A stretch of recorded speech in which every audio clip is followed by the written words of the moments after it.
Dan Forster, a biology instructor and former Green Beret, is unsuccessful in landing a position at a famous research institute in December 2022. At a Christmas party where he is watching the World Cup, troops from the year 2051 arrive to warn that humanity is in danger of going extinct because of a conflict with alien invaders known as the White Spikes. The majority of humanity will be wiped off by the White Spikes 3 years after they first appear in November 2048.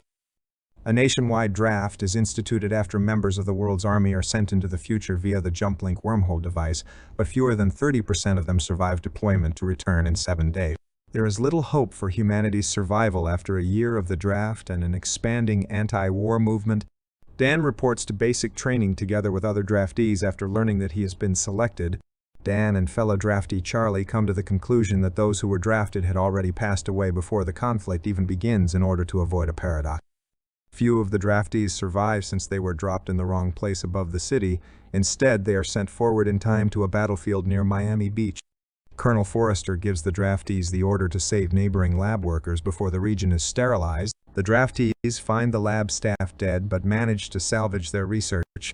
When Dan radios leadership about the predicament, he learns that no assistance will be dispatched to rescue the stranded soldiers, with the exception of Dan, Charlie, and Dorian, a veteran soldier on his third mission to the future. Most of the draftees are slain. In a military camp in the Dominican Republic, the survivors awaken. Colonel Forrester, who turns out to be his grown daughter Murray, requests that Dan report to him. She asks him to go with her on a mission to capture a female white spike because they are less common than the males that are usually seen. They capture the female and imprison her, only to have hordes of males surround them. Dan and Yuri flee to a beach as the helicopter carrying the woman takes off and call for help. Yuri explains that Dan abandons his family and perishes in a vehicle accident in 2030 because he is unhappy with his life as a result of losing his work. Transported to a fortified oil rig at Port Nelson, where the JumpLink is situated, are Dan, Yuri, and the female white spike. Dan is developing a toxin with his daughter that will kill the captured woman.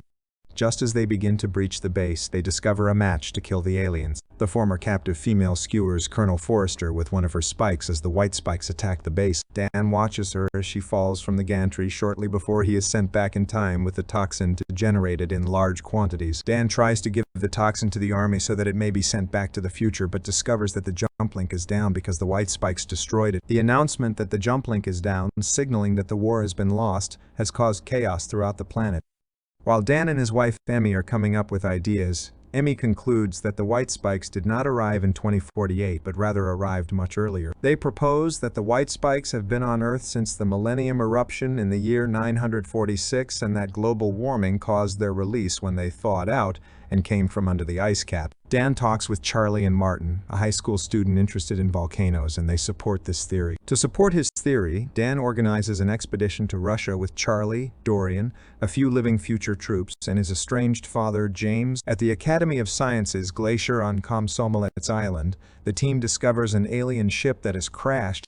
They discuss making the public aware of the issue, but ultimately opt to put an end to the threat right now. Once inside, they discover that the white spikes are bioengineered organisms rather than actual aliens who might have been used as cattle or a weapon to clear the planet. The squad injects the toxin into a number of the hibernating white spikes. This kills the injected but awakens the others, and the majority of the team perishes. Dorian, who has terminal disease and wants to pass away on his terms, stays behind to use C4 to blow up the ship, which results in the deaths of all save one white spike. Dan and his father track down the lone female escapee, leaving them and Charlie as the only survivors of the crew. Dan invites James to meet his wife and daughter, happy that the war has been stopped and humanity has been saved, and determined to avoid the mistakes that Yuri had forewarned him about in the future.